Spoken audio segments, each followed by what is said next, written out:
దేవునికి మహిమ కలుగును గాక. హల్లెలూయా. మంచిది. పరిశుద్ధ గ్రంథం తెరుద్దాం. పరిశుద్ధ గ్రంథం తెరుద్దామండి. హబక్కూకు గ్రంథము 2వ అధ్యాయము 14-15 వచనాలు. అంటే పాత నిబంధనలో చూస్తే 771 పేజీ. పాత నిబంధనలో 771 పేజీ, 71 పేజీ కనపడుతుంది. హబక్కూకు గ్రంథము 2వ అధ్యాయము 14-15 వచనాలు చదువుతున్నాను, గమనించండి. ఏలయనగా సముద్రము జలములతో నిండి ఉన్నట్లు భూమి యెహోవా మహాత్మ్యమును గూర్చిన జ్ఞానముతో నిండి ఉండును. ఆమేన్.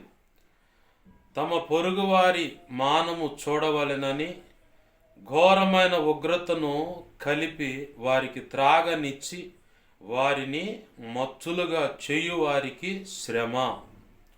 చిన్న మాట ప్రార్థన చేసుకుందాం. ప్రేమగల మా కన్న తండ్రి, నీకే వందనాలు, కృతజ్ఞతాస్తుతులు యేసయ్యా. నీ మహా ఉచిత కృపను బట్టి, నీవిచ్చిన లేఖన భాగాన్ని బట్టి కృతజ్ఞతాస్తుతులు.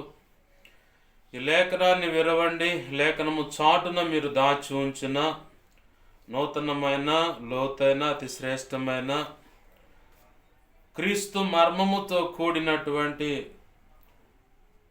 లేఖన ప్రత్యక్షత, ఆత్మ ప్రత్యక్షత కలిగిన ప్రతి ఒక్కరికి స్పష్టంగా అర్థమయ్యేటువంటి నీ మనసులో నిర్ణయించుకున్నటువంటి ఉద్దేశాలు, ఉపదేశం ఏమైతుందో అయా బయటికి తెచ్చి నీ పక్షం వహించిన మీ దాసును నోట ఉంచి, మీ దాసుని మీ సిలువు చాటును మరుగుపరిచి, మీ దాసుని ముఖాంతరంలోంచి మీరు కనపడుచు నీ దాసుడు నోటిని మీ నోటి బోరగా చేసి, నీ అనాది సంకల్పంలో నీ దాసునికి ప్రత్యేకంగా నువ్వు నిర్ణయించినటువంటి ధారాళమైన నీ ఆత్మ నడిపింపు, లేఖన ప్రత్యక్షత, ఆత్మ ప్రత్యక్షత, వాక్శక్తిని ఇచ్చి నీవే నాతో మాతో సూటిగా, తేటగా, స్పష్టంగా మాట్లాడమని బతిమలాడుచున్నావు.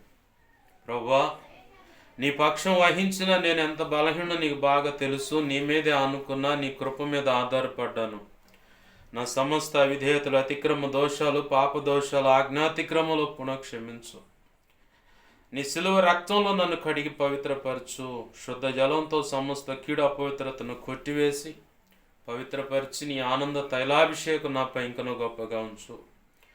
పరిశుద్ధాత్మ అగ్నిలో నన్ను పుటవేసి శుద్ధ సువర్ణంగా మార్చి పరలోక శుద్ధ సువర్ణ చైలు నాపై ఇంకనూ గొప్పగా ఉంచి. అయ్యా, ఇదిగో తండ్రి, హెస్కేలు గ్రంథం 2వ అధ్యాయం 1-2 వచనం ప్రకారం నన్ను మమ్మల్ని చక్కగా నీ ఆత్మతో నింపి నిలబెట్టి మాతో మాట్లాడమని బతిమలాడుతున్నాను. నీ పక్షం వహించిన నేను నీ పాదాలు పట్టుకొని అర్థిస్తున్నాను. ప్రభువా, అపోస్తుల కార్యం 4వ అధ్యాయం 27-31 వచనాల ప్రకారం, యెషయా 51:16 ప్రకారము, మత్తయి 10వ అధ్యాయం 1 వచనం 7-20 వచనం ప్రకారం నీ కృప నాకు దయచే. ఇర్మియా 1వ అధ్యాయం 9, 10, 18, 19 వచనం ప్రకారం నీ కృప నాకు దయచే. 81వ కీర్తన 10వ వచనం 2వ భాగాన్ని బట్టి నీ కృప నాకు దయచే. యా కనికరించు. ఉపదేశాన్ని అడ్డగించాలని ప్రయత్నం చేస్తున్నది దుష్టుడు, వాడి దూతలు, చీకటి అంధకార శక్తులైన ఈ లోకంలో లేదా కులానికి సంబంధించిన దేవి దేవతలు, దేవుళ్ళు అనబడిన వాటి ఎదుట పూజలు చేస్తున్న వారిని బట్టేను.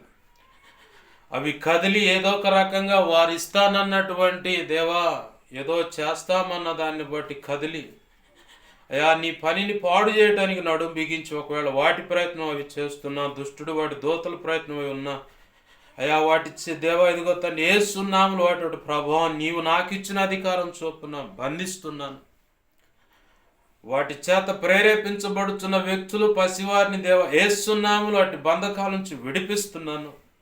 వీటన్నిటినీ అగాధ పాతాళంలో ఒక మూలకు విసిరి కొట్టి యేసునామములో అక్కడ నీ కాళ్ళ కింద తొక్కిపెట్టి వండునుగాక అని ఆజ్ఞాపిస్తున్నాను.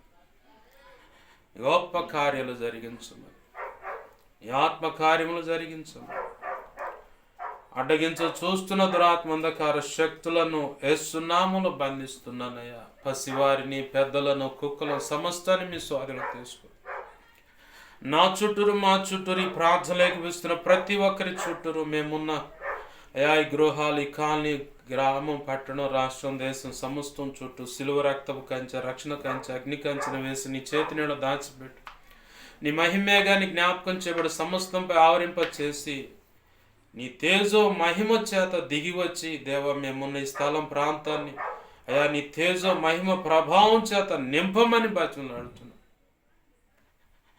దేవా నిత్యం నీవే అగ్ని ప్రాకారమైన మాతో ఉండి నీ మహిమ తేజస్సు ప్రభావం చేత మేమున్న స్థలాలు నింపమని, బలమైన నీ సన్నిధి ప్రభావం నీలోంచి నలుదిక్కులు ప్రబలిలా చేయమని ఉపదేశాన్ని నన్ను మమ్మల్ని చేతులకు అప్పచెప్పుకుంటున్నామయ్యా. మాతో మాట్లాడమని బతిమలాడుతున్నాను. అన్ని విషయాల్లో నువ్వు కృపానుగ్రహించండి దేవా దేవా దేవా దేవా. మా అందరికి వినగలిగిన చెవిని, గ్రహించగల మనస్సును, లోబడు హృదయాన్ని, వాక్యానుగుణం జీవించే కృపను, హృదయ సున్నతిని, దిద్దుబాటు మనస్సును, నేర్చుకునే శుభగుణ లక్షణమును, నిత్యత్వము చేరు పర్యాంతం వరకు నీ పాద సన్నిధిలో శిష్యరకము చేస్తూ శిష్యులైన సేవక గణముగా నీ చేతనే తీర్చిదిద్దబడి, స్థిరపరచబడి, అభిషేకించబడి, నీ పనికే ప్రతిష్ఠింపబడి భూదిగాంతల వరకు సర్వసత్య సంబంధమైన సేవకే నడుం బిగించి సాగి వెళ్ళి నీ ఉన్నతమైన పని చేసి నేను మహింపరచుకునే భాగ్యం కలుగునట్లు మేము సంపూర్ణ స్థితి పొందటమే కాదు, నీ చిత్తంలో ఉన్నవారిని సంపూర్ణులుగా చేసి వారు మేమంతా కలిసి భూమి మీద నువ్వు నిర్ణయించిన పని యావత్తు సంపూర్ణంగా నెరవేర్చి దానియేలు గ్రంథంలో సెలవిచ్చినట్లుగా మా వంచులో మేము నీ కృపచేత నిలచి మా ఎదుటించబడిన పరుగు పందెంలో జట్టి అయిన వాడు నియమం ప్రకారం పోరాడి బహుమతి సాధించునన్నట్లుగా నీవే మమ్మల్ని నియమం ప్రకారం పోరాడింప చేసి పరుగెత్త చేసి ప్రభువా ఆ కిరీటాన్ని సంపాదించుకునేలా చేసి నిన్ను మహింపరచుకునే భాగ్యం మాకు కలుగు చేయమని, క్రీస్తు న్యాయపీఠాన్ని మేము ఎదుర్కొన్నప్పుడు సిగ్గుపడనక్కర్లేని పనివానిగా నీ ఎదుట మేము నిలబడాలి. తండ్రి ఎదుటను, తండ్రి అయిన దేవదూతల ఎదుట, పరిశుద్ధ దేవదూతల ఎదుటను ఆనాడు మీరు మాకై నిర్ణయించిన బళ మంచిదాసుడా, మంచిదాసురాలని ఆ మెప్పు, ఘనత, మహిమ, బహుమతులు మేము అందుకోవాలి. నిత్యత్వంలో ప్రవేశించాలి. వధువులో నువ్వు నిర్ణయించిన ఉన్నత స్థానంలో మేము నిలవాలి. నీతో కలిసి యుగ యుగాలు నిత్య రాజ్య పరిపాలన చేయాలి. అట్టి కృప కలుగునట్లుగా మాకు బోధించి మమ్మల్ని సరిచేసి నీవు అనుకున్న ఉన్నతమైన మార్గంలో నడిపించమని, ఈ కార్యములు జరిగించమని యేసయ్య ఉన్నతనంత శక్తిగల నామమును అడిగి వేడుకొని ప్రార్థించి సమస్తం పొందుకొని కృతజ్ఞతాస్తుతులు చెల్లించి, వాక్యాన్ని బట్టి కూడా కృతజ్ఞతాస్తుతులు చెల్లించి నన్ను మమ్మల్ని చేతులకు అప్పజెప్పి నేను గొప్ప చేసుకుంటున్నాం మా తండ్రి. Amen, amen, amen. మంచిది.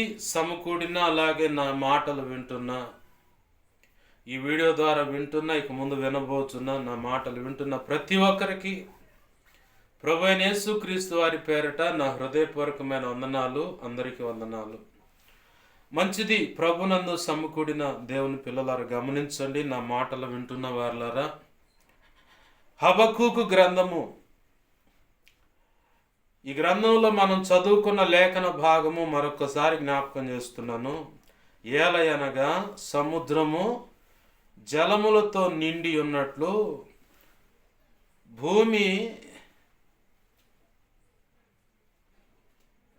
యెహోవా మహాత్మ్యమును గూర్చిన జ్ఞానముతో నిండి ఉండును. లేఖనంలో ప్రారంభంలో మనం గమనిస్తే అక్కడ రాయబడిన మాట ఏలయనగా. బాగా గమనించండి. ఒకవేళ ఎవరైనా దైవ చిత్తంలో దేవుని సేవ చేయాలనుకుంటున్న వారికి ఈ మాటలు బాగా ఉపయోగపడతాయి. ఏ మాటలు అంటే ఏలయనగా, అయినను, ఏలాగున, ఏల, కాని, గాని, మరియు ఏంది ఇలాంటి మాటలు ప్రారంభంలో ఒకవేళ మనం చదువుకున్న మూలవాక్యంలో, ఒకవేళ నీకేదైనా వాక్యం ఇవ్వచ్చు, ఆ వాక్యాన్ని బట్టి మూలవాక్యంలో ప్రారంభంలో నీకు కానీ ఏలయనగా ఏలాగున ఇట్లా మరియు అయినను ఇలాంటి మాటలు తగిలినా అంతకుముందేదో జరిగిందన్న పరిస్థితిని ఖచ్చితంగా లేఖన ఉపదేశంలో పరిచయం చేయాలి. అంటే దాన్ని ఉపోద్ఘాతం అంటారు. ఇల్లు కట్టేటప్పుడు మా చిన్నతనంలో మేమైతే పునాదులు తీశారు, రాళ్ళు తోలి ఆ రాళ్ళను తొక్కి ఆ రాళ్ళను ముందు బేస్మెంట్ అని రాళ్ళు తోలారు.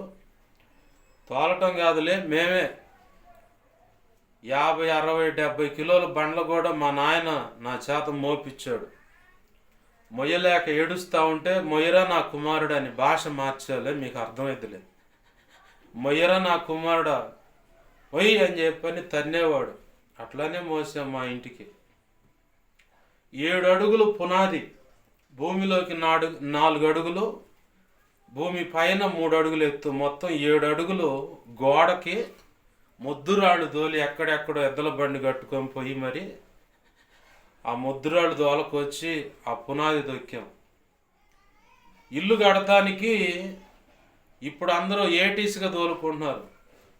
మా ఇల్లు కట్టుకోవటానికి స్లాబ్కు మాత్రమే ఏటీస్గాను కంకర కొన్నాం. రాడ్ బెండింగ్ అంటే మా మేనమామలే ఆ పని చేసేవాళ్ళు ఉన్నారు.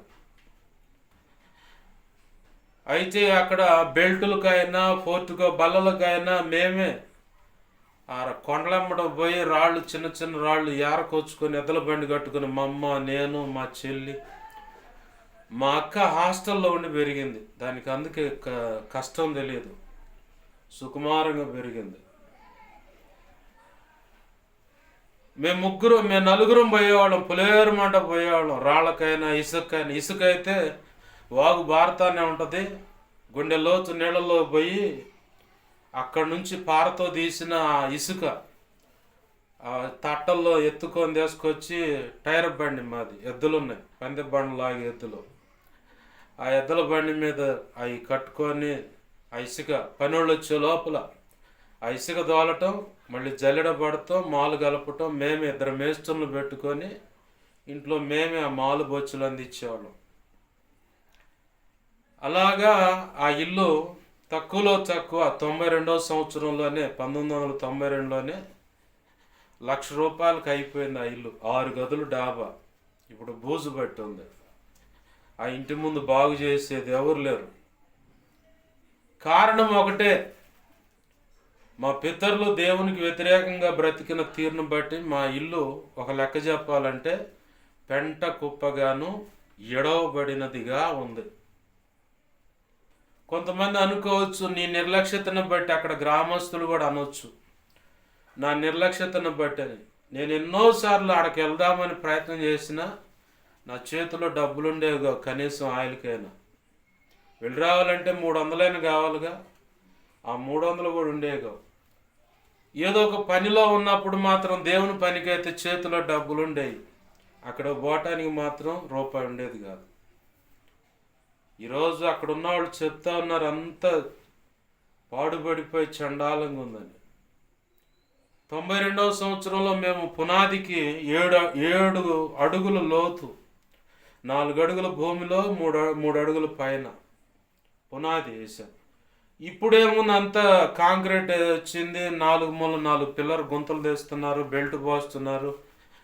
మధ్యలో కింద ఏదో కంటి తుడుపుగా 4 రాళ్ళు, కంకర రాళ్ళు పోసి, కాంక్రీట్ బెల్ట్ లాగా పోసి, దాని మీద ఐరన్ కట్టి, పిల్లర్ బాక్సులతో అచ్చుపోసి దాని మీద గోడ కడుతున్నారు. కట్టిన 6 నెలలకో సంవత్సరానికో బీటల బారి క్రాకులు వచ్చి జాయింట్లు సరిగా లేక, కారణం ఏంటంటే కింద పునాది సరిగా లేదు. ఇప్పుడు అంతా రెడీమేడ్ వచ్చింది. మేమున్నప్పుడు 95, 97 కాడ నుంచి బెల్టులు పోయటం, ఇలా 4 మూల పిల్లర్లు పోసేది, ఇదేదో కొత్తగా వింతగా ఉంది. అప్పుడు మేము చేసేదేమో ముద్దు పని. ఇప్పుడు అంతా ఈజీగా నెలలో కావాలి ఇల్లు. మరి నెలలో కావాలంటే అట్నే ఉంటుంది. ఇప్పుడు అంతా ఈజీగా ఉండాలి పని, కష్టం లేకుండా, ఏదంతా సుఖంగా. తినే విషయం కూడా చివరికి ఎవడో నవిలి పెడితే మేము తిందాం అన్నట్టుకునే పరిస్థితి వస్తుంది, మానవ పరిస్థితి అనిపిస్తుంది. అంత సౌమ్యంగా, సుఖంగా, మృదువుగా, గారాభంగా పిల్లలు పెంచబడుతున్నారు, వ్యక్తులు అలానే మారిపోతున్నారు, భక్తి కూడా అలాగనే మారిపోతూ ఉంది. ఏదైనా నువ్వు మోకాళ్ళు వేసి కష్టపడి ఏదైనా మాకు ఇస్తే మేము తీసుకొని సుఖపడతాం, సంతోషిస్తాం. మేము ఉట్టిగట్టుకొని ఊరేగుతాం. ఏంటంటే మేము ప్రార్థన చేసాం, అదేమంటే దైవజనుడు ప్రార్థన చేస్తే కానుక పడేస్తాం. ఎవడికి కావాలి నీ కానుక? సరైన విధేయత నీకు దేవుని ఎదుట లేనప్పుడు నిన్ను ఆశీర్వదించడానికి కూడా దేవుడు సహకరించడు. దేవునికి కావాల్సింది ఏంటంటే నిన్ను నువ్వు తగ్గించుకొని ఆయన ఎదుట మోకాళ్ళు ఉండటమే ఆయనకు కావాల్సింది. దేవుడు నిన్ను అంగీకరించాలన్నా, ఆశీర్వదించాలన్నా, తన సంకల్పం ఏంటో నీకు తెలియపరచాలన్నా మొదటిగా ఆయన చూసేది విధేయత. విధేయత అనే మాట ఎక్కడ వస్తుంది? నీలో, నీ బ్రతుకులో, నీ జీవితంలో ఎక్కడ కనపడుతుందంటే నిన్ను నువ్వు తగ్గించుకొని మోకాళ్ళు వేయటమే విధేయత. దైవజనుడైనా సరే, నేను చాలామంది అడపదడప వాళ్ళు సేవ చేస్తున్నారు, మేము సేవ చేయాలని చెప్పని వచ్చిన వాళ్ళ ఆ జాబితాలో నేను చూసిన దైవజనుల్లో వాళ్ళల్లో కనపడ్డ విధానం ఏంటంటే మోకాళ్ళు వేయడు ఆయన. సేవకుడైనా సేవకురాలైనా మోకాళ్ళు వేయరు. సంఘానికి మోకాళ్ళు వేసి దైవజనుడైనా దైవజనురాలైన మాదిరి చూపించాలి. ఇంకొకటి ఏంటంటే సంఘ క్రమానికి నువ్వు బాధ్యత కలిగి ఉండాలి. అప్పుడే సేవైన ఆశీర్వదించబడుతుంది, కుటుంబమైన ఆశీర్వదింపబడుతుంది. ఎక్కడికైనా ఒకవేళ సంఘ క్రమానికి వెళితే వాళ్ళ సాధక బాధలన్నీ తెలుసుకొని క్షుణ్ణంగా ప్రభు అంటాడు, ముందు వాళ్ళు చెప్పింది విను అంటాడు. నేను తొందరపడి దూరి అప్పుడప్పుడు ఆవేశం మరి ఆగదు కదా, మట్టి శరీరం కాబట్టి కొంత విసుగు అనిపించినా ఆ సమయంలో దూరపోతా. వాళ్ళు చెప్పేదానికి అడ్డు చెప్పి నేనేదో చెప్పాలని ప్రయత్నం చేస్తే ప్రభు అనేవాడు, ఆగు, వాళ్ళు చెప్పేది ప్రశాంతంగా విను అంటాడు. వాళ్ళు చెప్పింది ప్రశాంతంగా విని తిరిగి వాళ్ళకు పరిష్కార మార్గం, మాటల ద్వారా కానీ ఏదన్నా కానీ ఒక పరిష్కార మార్గం, వాళ్ళకు సలహాను ఏదో ఒకటి అందించినప్పుడు వాళ్ళు తృప్తి చెందేవాళ్ళు, సంతృప్తి కలిగి వాళ్ళు ఇచ్చిన సాక్ష్యం ఏంటంటే ఈ దైవజనుడు రావటం వల్ల అతను ఇచ్చిన సలహాలను బట్టి నా బిడ్డ జీవితం బాగుపడింది, నా కుటుంబం బాగుపడింది, మా కుటుంబం కట్టబడింది, లేదంటే మా అన్నయ్య జీవితం కట్టబడింది, లేదా మా చెల్లెల జీవితం బాగైంది, లేదంటే మా ఇల్లు ఈరోజు ఆ దైవజనుడు, ఒకవేళ వాళ్ళ మాటలైతే నీ పుణ్యం అంట. ఒక ఆమె అయితే ఉంది నాకు, గాదేవరిపల్లి అని కారంపొడి నుంచి దాచేపల్లి పోయే దారిలో ఉంటుంది, ఒక 10 కిలోమీటర్లు అటు ఇటుగా. మొన్న ఫోన్ చేసి అంటుంది, నీ దైవాలేనయ్యా మేము బాగున్నాం, నీకు దండం పెడితే తొందరగా పంపించాలనుకున్నదన్న. ఎందుకంటే దేవుడికి అందవలసిన ఘనత దైవజనుడికి ఆపాదించకూడదు, అది ప్రమాదం. అలాంటి ప్రమాదం ఉంది కాబట్టి ప్రభు అన్నాడు ఇండైరెక్ట్గా, అంటే మర్మంతో ఇమిడినటువంటి మాటగా అది ఉంది, మనుషులు మిమ్మల్ని పొగిడినప్పుడు మీకు శ్రమ అన్నాడు. ఇలాంటి ఉంది, నీ దైవాలు నీకు దండం పెడతానమ్మా, తొందరగా పంపించాలనుకునేది అన్న. ఇట్నే అంటాను నేను, నాకు కాదు ఆ ఘనత ఆపాదించాల్సింది. ఆపాదించుటంటే తగిలించటం, లేదంటే అందించటం, లేదా దాన్ని తీసుకొచ్చి అలా పోయటం అనొచ్చు కూడా, అర్థాలు అలా వస్తాయి. ఆపాదించటం అంటే దేవుడికే అది చెందాలనే మాట కూడా వస్తుంది. దేవుని దయ వల్ల మేము ఉన్నాం. నేను ఎవరైనా ఫోన్ చేసినప్పుడు అన్నా ఎలా ఉన్నారు, ఏందయ్యా బాగున్నారా ఏంటని అంటే మొదటిగా దేవుని కృప, ఆ తర్వాత మీ ప్రార్థన బట్టి బాగున్నాం అనేవాడు. కొంతమంది దైవజనులు అయితే యథార్థంగా ఒప్పుకున్నారు, మొదటిగా దేవుని కృప ఓకే, కానీ మీ ప్రార్థన అనే మాట మాత్రం నా విషయంలో కరెక్ట్ కాదన్నా, ఏదో గుర్తొస్తే చేస్తా లేకపోతే లేదని యథార్థంగా ఒప్పుకున్న దైవజనులు కూడా ఉన్నారు. అయితే సబ్జెక్ట్లోకి వద్దామండి. మొదటిగా సంఘక్రమంలో ఎవరైనా సరే, ఒకవేళ నేను వెళ్ళిన కాడ నాకు లేట్ అయ్యేది, అందుకే ఎక్కువసేపు ఆడ ఉంటాను. వాళ్ళు చెప్పేదంతా ప్రశాంతంగా విని వాళ్ళకి చెప్తా ఉంటే పక్కన వాళ్ళకి చెదరు వచ్చేది, అన్నయ్య నువ్వు ఏందన్నా ఆడే కూర్చోడు రావా, ఆకలి కావట్లేదంటే మరి దేవుని పని కంటే ఎక్కువే ఉంది. యేసయ్యకే మధ్యాహ్నంటప్పుడు ఆకలి అయితే శిష్యుడికి చెప్పాడు, పోయి అన్నం ఏదన్నా కొనకరాపోండి నేను రొట్టెలు. ఎవరు వచ్చారు ఆడకి? సమరయ స్త్రీ వచ్చింది. ఆమె ఒంటరిగా ఆమెతో మాట్లాడుతూ అదే ఫస్ట్ టైం శిష్యులు చూడటం. శిష్యులు చూసి ఆశ్చర్యపోతున్నారు, ఈమె ఎవరో తెలియదా, ఈయనకి ఏంది ఇలా మాట్లాడుతున్నాడు అనుకుంటూ అడగటానికి ధైర్యం చాలక మౌనం వహించారు. అయితే ప్రభు అన్నాడు,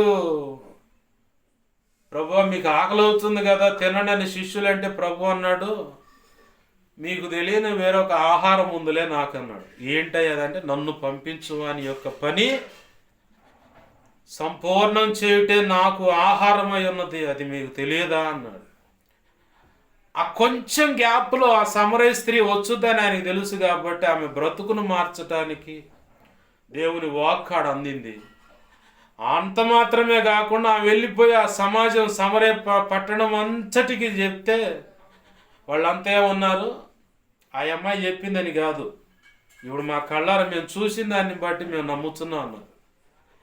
అసలు ఆ సమాజం మారిపోయింది. 3 రోజులు 4 రోజులు ఆడ ఉండమంటే 2 రోజులే ఉన్నట్టున్నాడు ఆయన. ఆ తర్వాత ఆయన వేరే ప్రాంతానికి వెళ్ళాలని బతిలాడి పక్కకి వెళ్ళిపోయాడు. ఎందుకు ఈ మాటలు చెబుతున్నానంటే ప్రభు యొక్క మనస్సు ఒక సేవకుడిగా అయినా సేవకురాలైనా నువ్వు ధరించుకొని ఆయన ఎలా అయితే పరిచర్య చేశాడో అలా నువ్వు పరిచర్య చేయకపోతే సంఘం కూడా వర్ధిల్లదు.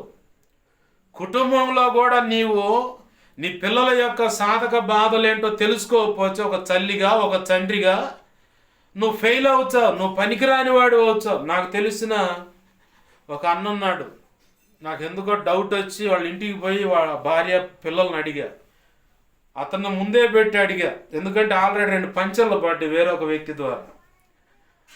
వాళ్ళ అత్తగారు అని సేవ చేయాలని ఆడ దేశం పోతే ఆ పెద్ద మనిషి బావమరిది భార్య పట్టా చెంపలు వాయించినట్టే ఉంది ఆ పిల్ల మాటలు. ఓహో పక్కనే ఉండని పెట్టుకొని తిరిగేటప్పుడు ఇలాంటి తగులుతాయి అని చెప్పని ఆలోచించి ఆ అమ్మాయి మాట్లాడి అంతా అయిపోయిన తర్వాత దేవుడిచ్చిన ఆలోచనతో 2 మాటలంటే ఆ పిల్ల గోబలు పగిలినాయి. ఇక సైలెంట్ అయింది. ఇక ఇట కాదని చెప్పని వాళ్ళ ఇంటికి పోయి ఒకరోజు ప్రత్యేకంగా కూటం పెట్టేవాళ్ళ ఇంట్లో, మీ నాన్న గురించి లేదంటే భార్యతో మీ ఆయన గురించి మీ అభిప్రాయం ఏంది అన్న. పిల్లలైతే డైరెక్ట్గా చెప్పారు, తండ్రి ఉండే ఉపయోగం ఏంది అని. అంటే దాని అర్థమైంది, వాడు సచ్చినా ఒకటే బతికినా ఒకటే, ఉపయోగం లేదు మాకు అన్నారు. భార్య అయితే ఇక అసలు ఇండైరెక్ట్గా ఇక చెప్పలేక ఆ అమ్మాయి సైలెంట్గా ఉంది. అక్క కూడా ఇక నాకు అర్థమైంది. నేను అతను చెప్పా, నువ్వు సేవ చేయాలంటే మొదటిగా నీ భార్యతోనూ నీ పిల్లలతో సమాధానం కలిగి ఉండాలా, నీ కుటుంబ పోషణ చూసుకోవాలి. బైబిల్లో మాట ఉంది, తన స్వజనులను సంరక్షించని వాడు విశ్వాస త్యాగం చేసిన వాడు. విశ్వాస త్యాగం అంటే తెలుసా? దేవుణ్ణి వదిలేసి బాటంగా సిలువ రక్తాన్ని పాదాలతో తొక్కుతూ ఏడుందన్నమాట. హెబ్రీ పత్రిక 6వ అధ్యాయం 4-5 వచనాల్లో ఉంటుంది అన్నమాట. అలాంటి వాడైపోతాడు, పనికిరాని వాడు కాదు, అసలు పనికిరాడు అని చెప్పని బాగా గుర్తుపెట్టుకోవాలి. ఒక తండ్రిగా ఒక సేవ చేయాలనే కాదు, ఒక దైవజనుడు అయితే నీ ఇంటికి నువ్వే యేసయ్య అని చెప్పాడు. ఎవరు? భర్త నీ ఇంటికి నువ్వే ఒక యేసయ్యవి. కాబట్టి నువ్వు దేవునిలో ఉన్న ప్రేమ, యేసయ్యలో ఉన్నటువంటి ఆ బాధ్యత, ఆయన సిలువలో కూడా వేలాడుతూ పక్కనున్న శిష్యుడితో చెప్తున్నాడు, అదిగో నీ తల్లి, ఆమెను చేర్చుకో అన్నాడు. తన తల్లి యొక్క బాధ్యత తను చూశాడు. అలాగనే కడుపును పుట్టిన పిల్లల బాధ్యత ఒక తండ్రిగా ఒక తల్లిగా నువ్వు చూడాలి. కట్టుకున్న భార్య విషయంలో ఆమె యొక్క బాగోగులు నువ్వు చూసుకోవాలి. ఎవడికి చెప్పుకుంటుంది ఆమెగా?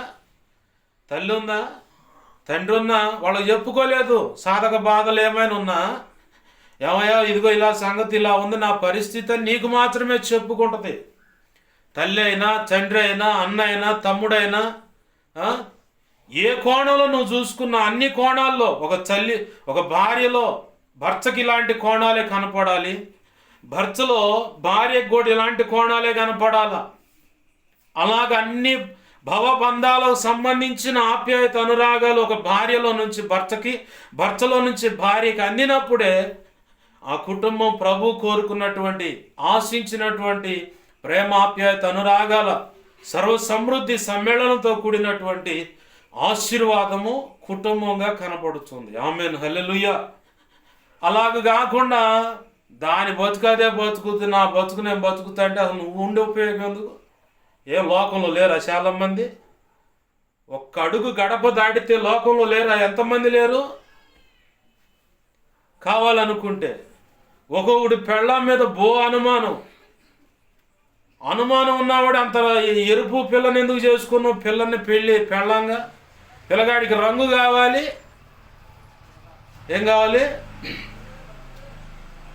పిల్లగాడికి రంగు కావాలా, మళ్ళీ అమ్మాయి అందంగా ఉండాలా, నాజుగ్గా ఉండాలా, మళ్ళీ అనుమానమే. నాకు ఇట్లాంటి వాడు దొరికితే గోపుల బగల కొడతానమాట. నీకు అంతకాడికి అట్లాంటి పిల్ల ఎందుకురా నీకు? శుభ్రంగా చింతపండు లాంటి ఒక పిల్లని చూసుకొని చేసుకో. ఎవరిని? చింతపండు లాంటి పిల్లని. నాకు తెలిసిన ఒక సహోదరుడు ఉన్నాడు. తండ్రి ఏమో వడేరాజులు, తల్లి ఏమో ఎరుకుల. ఆల్రెడీ మొదటి సంబంధం వడేరాజులు పెళ్ళయింది. ఈమె ఎర్రగుందని ఈమె మీద ఆశపడి ఆమెను కూడా పెళ్లి చేసుకోండు. ఈ ఎరుకుల కులానికి సంబంధించిన పిల్లగాడు ఉండు. ఈ పిల్లగాడి వడేరాజుల మధ్యలో ఆ కొలుపులన్న అన్నా కానీ పెద్ద మనిషి తరహాగా పోతుడు. మొదటి ఆమె పిల్లలంతా మంచోళ్ళు అనమాట, చాలా మంచోళ్ళు. వాడు ఆడికి పోయిన దొంగతనం చేస్తాడు, ఆడికి పోయిన సీసా ముందు ఆ సీసా ఖచ్చితంగా ఓపెన్ చేయాల్సిందే. వాడు చేసి గోల చేసి ఈ పిల్లగాడు పోయి పంచాయతీ చేసి వచ్చేనా ఆ ఇల్లు కరెక్ట్గా ఉంటుంది. అంత మంచోళ్ళు మొదటి సంబంధం వాళ్ళు. ఇక ఈ పిల్లగాడు కొంచెం ఎర్రగానే ఉంటాడు. ఆ పెద్ద ఆయన బాబాయ్ అంటూ ఉంటాం మేము.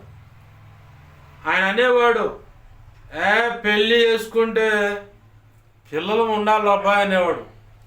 ఏంది బాబాయ్ పిల్లలు ఉండేది అంటే, మొదటి సంబంధానికి 4 పిల్లలు 6 పిల్లలు ఉన్నారు.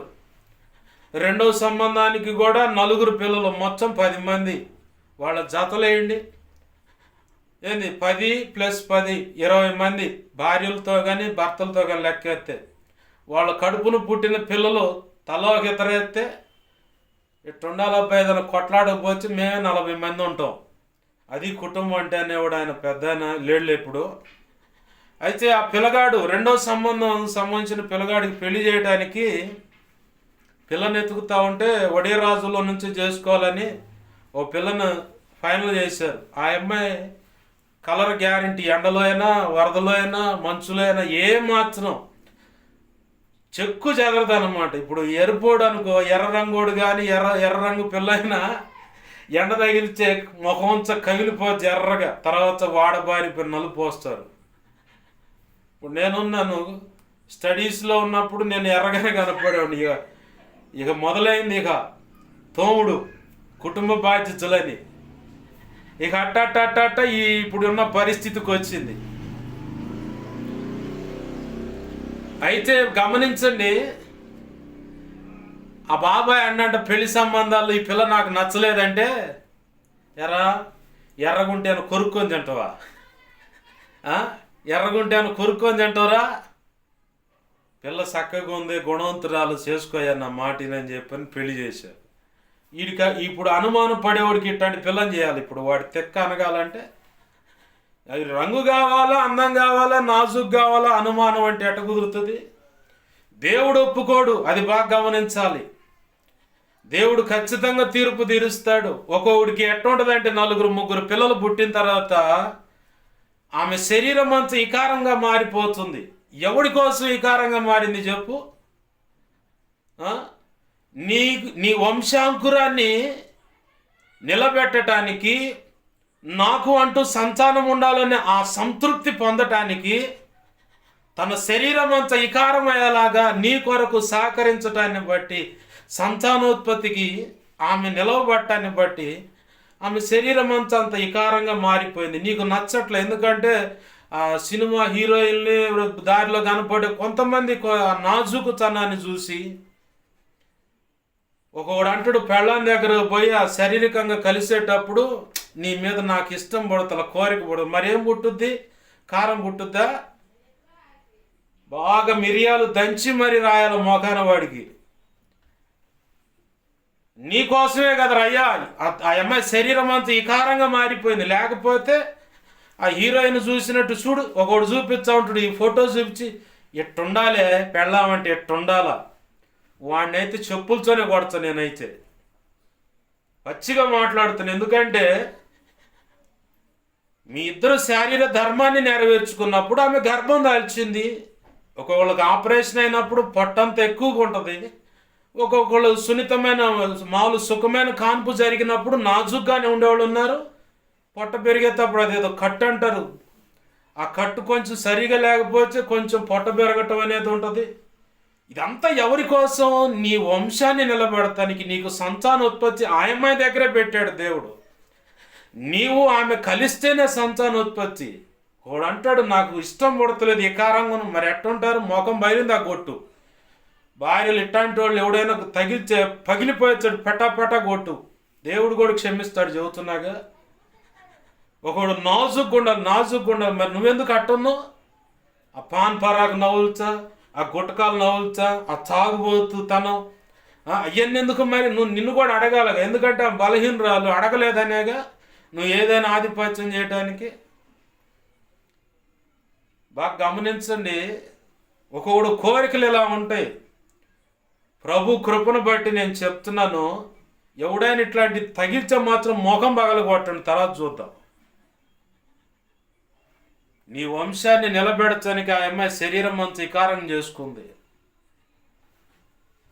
కనీసం భర్తగా నువ్వు ఆమెను ఆదరించలేకపోతే, ప్రేమను పంచలేకపోతే కదిలితో పుట్టింటికి పోక ఆడికిపోద్ది. మరి ఇంతలో మగోడు మేధావి లేడని చెప్పని నీ కాడు ఎదురు కూర్చొని ఉంటుంది. అన్నం పెట్టకపోయినా చేదరించుకుంటున్నా, అసహించుకుంటున్నా, హృదయానికి లోతైన గాయం అవుతున్నా నీ దగ్గరే కనిపెట్టుకుని ఉంటుంది. మేధావి కాబట్టి ప్రపంచంలో అందరికంటే సుందరుడు అయ్యా నువ్వు, నీకోసం కనిపెట్టుకొని ఉంటుంది.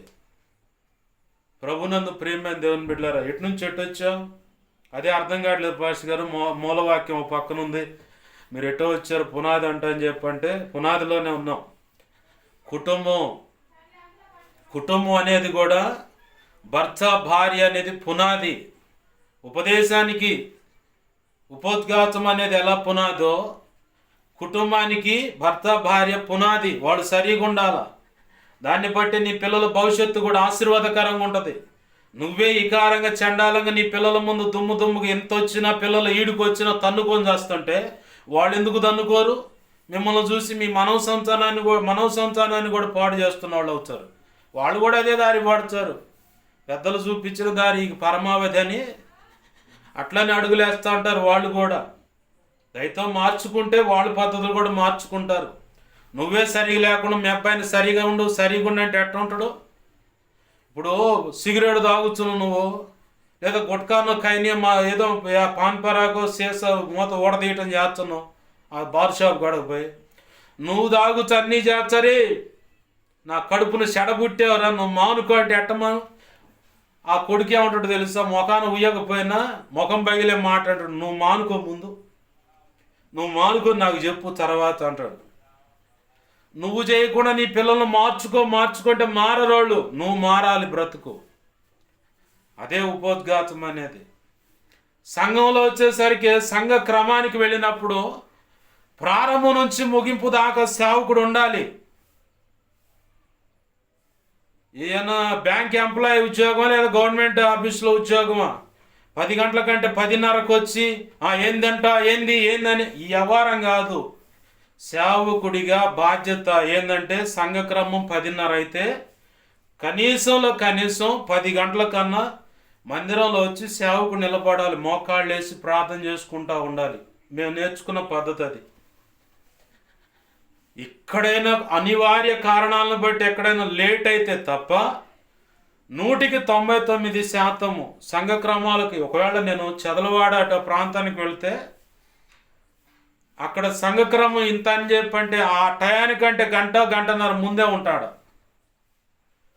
దాచేపల్లి పోయేవాళ్ళు ఇంతకుముందు మా అమ్మ వెనకాల కూర్చొని వస్తూ ఉంటే నేను టైంకి వెళ్ళలేను, నువ్వు ఆగనేవాడిని. నేను వస్తానని. అయినా సరే బరాబరా బీక్కొని వెళ్ళిపోయి గంట ముందు ఆడ నిలబడేవాడిని, అరగంట ముందైనా ఉండేవాడిని. అప్పుడు బర కదిలి వస్తూ ఉంటారు జనం. నువ్వే క్రమం లేకపోతే, నీకే ఒక క్రమశిక్షణ లేకపోతే, ఏదో గవర్నమెంట్ ఆఫీస్లో కనుక బాధ్యతలంతా గవర్నమెంటే చూసుకుంటుంది. ఉద్యోగానికి 10 గంటల టైం అయితే 10:30 టైం, ఉద్యోగం టైం అయితే 10 గంటల టైం అయితే 10:30కి పోవచ్చు, లేట్ అయింది ట్రాఫిక్ అది ఇది అని చెప్పి మళ్ళీ అమ్మడినే టైం అయిపోయింది నాకు కూడా ఉండరు. 5 గంటలకల్లా క్లోజ్ అయితే 4:30కే పోతారు. మరి ఏందో అంతలో ఇరగదీసే వ్యవహారం ఏందో నాకు అర్థం కావట్లా. ఒక దైవజనుడు చూస్తే వాళ్ళు సేవ చేస్తున్నారో గవర్నమెంట్ ఆఫీసు ఆ ఎంప్లాయీగా డ్యూటీ చేస్తున్నారో అనిపిస్తుంది. ఇట్లాంటి వాడికి అసలు సంఘాన్ని ఉంచడు దేవుడు. పూర్తిగా సంఘాన్ని ఓడబీకి ఇంకొకళ్ళకి అప్పచెబుతాడు దేవుడే. నువ్వు ఎంత నమ్మకంగా బాధ్యత కలిగి సేవ చేస్తే, ఈరోజు సంఘాలు కొన్ని సంఘాలు ఇలానే వెలవెలబోతా ఉన్నాయి. మా సేవకుడికి బాధ్యత లేదయ్యా, మా సేవకురాలకు బాధ్యత లేదయ్యా అని మొరపెడుతున్నారు వాళ్ళు దేవుని సన్నిధిలో. వచ్చే గవర్నమెంట్ ఎంప్లాయీ వచ్చినట్టు, ఇది ఇప్పుడు మనం కనుక వాలంటీర్లు వచ్చినట్టు కనుక సచివాలయ సిబ్బంది వచ్చిపోయినట్టుగా అటు వస్తున్నారు పోతున్నారు. ఏందో మరి సేవ లేకపోతే నేను అంటాను, నీ కన్న తల్లికో నీ భార్యకో పిల్లగాడికో ఐసీయూలో ఉండి సీరియస్గా ఉంటే అట్నే వచ్చిపోతావా? తెల్లారుదులు నిద్ర లేదు, ఏం లేదు, నిలువుగాళ్ళ మీద అంతే నిలబడి చూస్తుండు. ఏమవుద్దో, ఏం రిపోర్ట్ అవుద్దో, ఏమవుద్దో, అసలు ఉంటారో పోతారో, ఏమవుద్దో ఏందో ఏంటో అని ఇదే దడదడదడగుంటారు ఆడ. మరి ప్రమాదం అయితే ఆడ అంత రీతిగా ఉంటే, నన్నైనా నిన్నైనా ఎవరినైనా ఒక సేవకురైనా నమ్మి దేవుడు తన పిల్లల్ని అప్పచెప్పినప్పుడు క్రిటికల్ కేర్లో, ఐసీయూలో,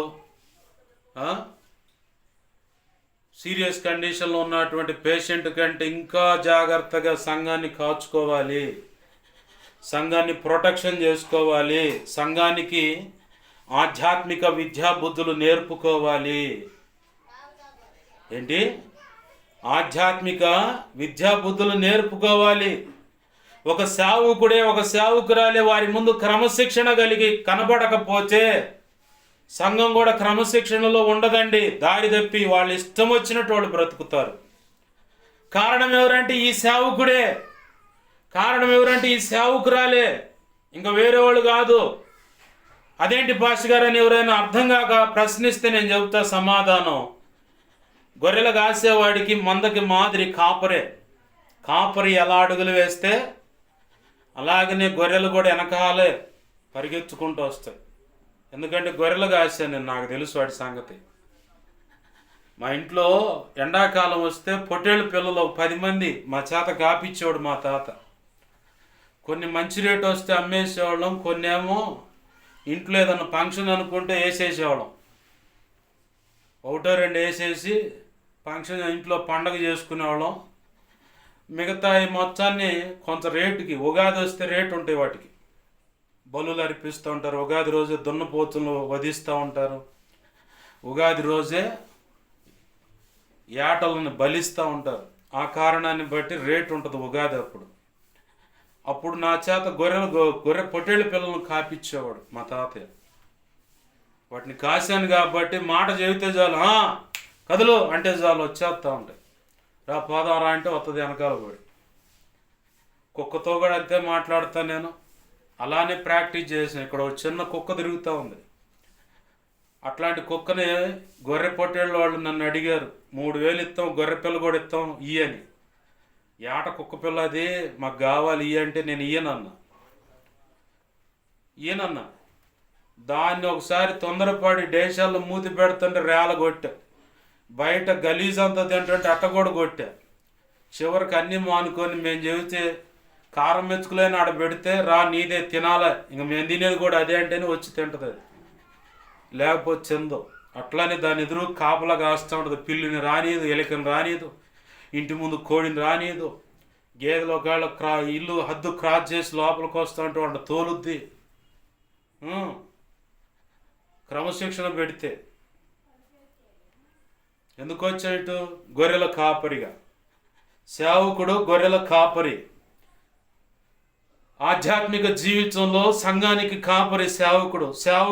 సేవకుడే మోడల్గా లేకపోతే, ఒక మోడల్గా లేకపోతే సంఘం కూడా ఆ మాదిరి తప్పిపోద్ది. ఒకవేళ ఏదైనా ఇలాగనే ఏ విషయాలైనా అందించే సేవకులుంటే వాళ్ళు అనుసరిస్తున్నటువంటి దైవజనురాలను బట్టి, వారు అందిస్తున్న ఉపదేశాలను బట్టి అది కరెక్ట్ కాదు, ఇలాగ ఉండాలని యువతల ఖండించేటువంటి వ్యక్తులను శత్రువులుగా చూస్తారు. ఇది మాత్రం కన్ఫర్మ్. ఎందుకంటే వాళ్ళ దైవజనుడేమో శుతి మెత్తనగా చెప్తా ఉన్నాడు, ప్రార్థన చేసుకోండి అని వెళ్ళిపోతున్నాడు. ఇప్పుడు నాకు ఎవరైనా ఒకవేళ అప్పచెప్పారనుకో, మా ఆత్మీయ తండ్రి, నేను కొంతమంది దైవజనులు చెప్తాను, వాళ్ళు ఎవరు రాకపోతే మైకు తీసుకొని నువ్వే నిలబడి సంఘక్రమం మొదలు పెట్టనేవాడు. సరేనయ్యా అని చెప్పని వాళ్ళు వచ్చిందా కాచుకొని ఉండేవాడిని. పొరపాటును కూడా ఆజ్ఞను మేరటానికి సాహసించేవాడిని కాదు. ఎందుకంటే బైబిల్లో ఓ ఇద్దరు చరిత్ర ఉంది. ఆ ఇద్దరు చరిత్ర ఏంటంటే, ఒక ఆయన రాజు, ఇంకో ఆయన కూడా రాజే. అంటే మొత్తంగా ముగ్గురున్న కనపడతారు. సమయాలు రాకమునిపే సౌలు బలి అర్పణ చేయటాన్ని బట్టి తన స్థానాన్ని కోల్పోయాడు. సౌలు అనే రాజు ఇజ్రాయేలులకు మొదటి రాజు. మొదటి సమయాల గ్రంథం 13వ అధ్యాయంలో కనపడుతుంది ఈ విషయాలన్నీ. సమయాలు రాకమునిపే ఫిలిస్తీన్లు దండులో నిలబడి ఉన్నారు, యుద్ధానికి వెళ్ళాలి. సమయాలు వచ్చి బలి అర్పణ చేయాలి. అవతల ఫిలిస్తీన్లు రెంకలేయటం, చుట్టూన్న ప్రజలు ఏంది రాజా ఏంది అని అంటేసరికి భయం వేసి తొందరపడి యాజకుడు చేయాల్సిన పని, సమయాలు చేయాల్సిన పని సౌలు చేసేసాడు. సమయాలు వెంటనే మాట్లాడుతాడు దేవుని ఆత్మచేత, ఆ వాక్కుతో, నేను చేయాల్సిన పని నువ్వు చేసి ఇంత అవివేక పని చేసావు కాబట్టి. ఆ తర్వాత చూడండి 13వ అధ్యాయం 13-14 వచనాల్లో ఉంటుంది, శిక్ష వచ్చుద్ది. ఇది ఒక భయం. రెండవది, ఇంకొక రాజు బలి అర్పణ చేయటానికి లేవీలు యాజకులు అందరూ ఉంటారు, వాళ్ళ వంతది. కానీ మీరు పక్కకు రండి నేను చేస్తానని చెప్పని వెళ్ళిపోగానే నుదుటి మీద కుష్టు పుట్టుద్ది, తెల్లగా కుష్టు పొడవచ్చుద్ది, తెల్లటి పొడవచ్చుద్ది. ఆ కుష్టు పుట్టంగానే దేవుడు మొచ్చాడని ముఖవంచ వికారం చేయబడి అతన్ని తాళ్లతో గట్టి బయటకు లాగేస్తారు. మంచం మీద కొన్నాళ్ళు పడుకుంటాడు, ఆ తర్వాత దేవుడు మొచ్చాడు, చచ్చాడు. ఇది ఒకటి.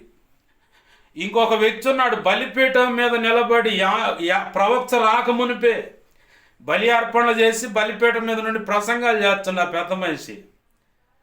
ఓ ప్రవక్త వచ్చి అంటాడు, బలిపీఠమా బలిపీఠమా అని చెప్పని మాట్లాడుతా, అంతా అయిపోయిన తర్వాత ఈ రాజు అంటాడు, పట్టుకోండిరా వాడిని అండు. ఆ చెయ్యి అంతే బిగుసుకుపోయి, మంచులో మాంసం పెడితే ఎలా గడ్డగట్టుకుపోద్దో అట్లా అయిపోయిందంట. చేయంత బిర్రుగా బిగసుకుపోయి మళ్ళీ ప్రవక్తను బచ్చలాడుకుంటే సరి చేయబడ్డాడు. ఈ కారణాలు చూసుకొని చదివినప్పుడు అర్థమై, ససేమిర దైవజనుడు ఆజ్ఞను మీరి నేను ఏ పని చేయడానికి కూడా సాహసించలేదు. తర్వాత నాకు అవకాశం వచ్చినప్పుడు నిలబడితే సంఘంలో వాళ్ళందరికీ భయం, ఓ అమ్మాయిడు ప్రార్థనా రాక్షసుడు,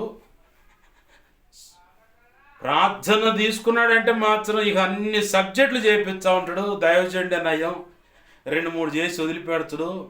వీడు ప్రార్థనా రాక్షసుడయ్యా. నేను పుట్టి పెరిగిన సంఘంలో నన్ను చూస్తే వాళ్ళకి భయం అదే. ప్రార్థన చేయటానికి మౌతీయరు, ప్రార్థన నడిపించమంటే వాళ్ళకి ఆ రోజు బలి పశువులే. దొరికాం వీడికి, చికెన్ 65 కబాబ్ రోస్ట్ అన్నీ వేస్తాడు, వదిలిపెట్టాడని చెప్పని. అంత భయం దేవుడు అంత పెట్టాడు, దేవుని కృపను బట్టి. దేవునికి మహిమ కలుగును గాక. హల్లెలూయా. మేము చూసిన దైవజనులు అయితే మాకు నేర్పిన పాఠాలు ఇక అయ్యే. ప్రారంభం నుంచి ముగింపు వరకు ఉంటారు. అలాగే ఏదైనా ప్రేమ విందు ఉంటే ప్రేమ విందు అంతా అయిపోయిన తర్వాత అన్నీ శుభ్రంగా గడిగి ఆడబెట్టి, చివరిలో పరిచయలో ప్రయాసపడ్డవాళ్ళు కానీ సంఘ బిడ్డలందరూ ఉంటే వాళ్ళందరినీ కలగలిపి ఆడబెట్టి వాళ్ళతో కలిసి ప్రార్థన చేసి అప్పుడు కూడా ప్రత్యేకంగా ఆశీర్వాద ప్రార్థన ఇచ్చి ఆయనకి వెళ్తున్నాం అని చెప్పని కదిలి వచ్చిన అనుభవాలు సంఘ క్రమంలో మేము చూసాం. కాబట్టే వాళ్ళు పెద్దలు నేర్పినటువంటి ప్రభు కృపను బట్టి వాళ్ళ దగ్గర నేర్చుకున్నటువంటి ఆ పాఠాలను బట్టి ఈరోజు సంఘ క్రమాలు జరిగిన చివరి దాకా ఉంటాం. ఎంత లేట్ అయినా సరే చివరి దాకా ఉండి వాళ్ళ బాధ్యతలు అలా ఎందుకు అలా అంటే గతంలో ఎట్లనే ఆ ముక్కల కాడను ఆ అంట్లు తోమే పరిచర్య కాడను ఎక్కడో ఏదో కోణంలో పొరపాట్లు జరిగాయి. ఆ పొరపాట్లను బట్టి అనుభవం దొరికింది. కాబట్టి సంఘాన్ని కాపాడాలి, మా బాధ్యత దేవుడు లెక్క అప్పచెప్పాడని.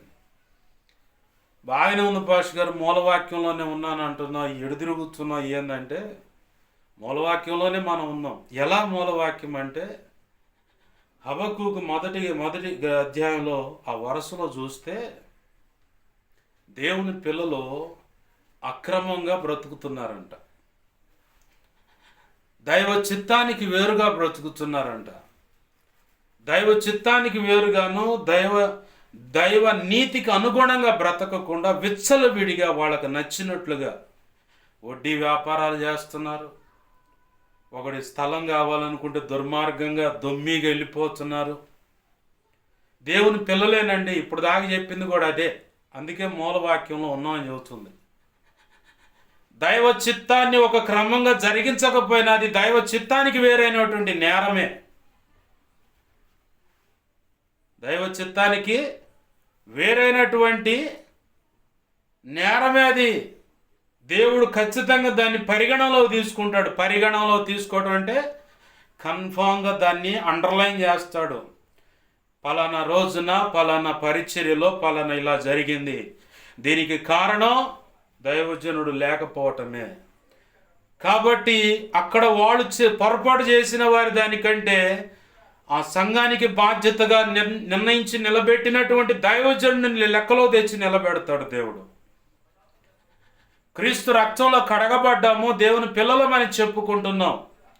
మరి చదవబడింది పాత నిబంధన కదా అని చెప్పని చదువు లేకపోయిన మేధావులు ఉన్నారు, విశ్వాసుల్లో, పరిచారకుల్లో ఉన్నారు, సంఘ పెద్దల్లో ఉన్నారు, సేవకుల్లో కూడా ఉన్నారు మేధావులు. చదువుకున్న పాత నిబంధన కదా పాస్టర్ గారు, మనకు సంబంధించింది కాదుగా అంటూ ఉంటారు. ఇన్ని మీడియాలకు తెలివితేటలు ఉండబట్టే సర్వనాశనం అవుతుంది, అనంత నాశనం అవుతుంది. నిత్య నాశనం ఇంకా కాల. సర్వనాశనం వేరు, అనంత నాశనం వేరు, నిత్య నాశనం వేరు. నిత్య నాశనం అంటే ఇక డైరెక్ట్గా నరకమే, అదే నిత్య నాశనం. సర్వనాశనం అంటే ఉన్నదంతా పోవటం. అనంత నాశనం అంటే ఇక తెలియకుండా ఎంతెంత ఘోరమైన నాశనాలు జరగటం. ఈ మీడియాలకు తెలివితేటలు ఉండబట్టే ఓ పక్క దేవుడు నాశనాన్ని అనుమతిస్తున్నా, అనంత నాశనాన్ని అనుమతిస్తున్నా.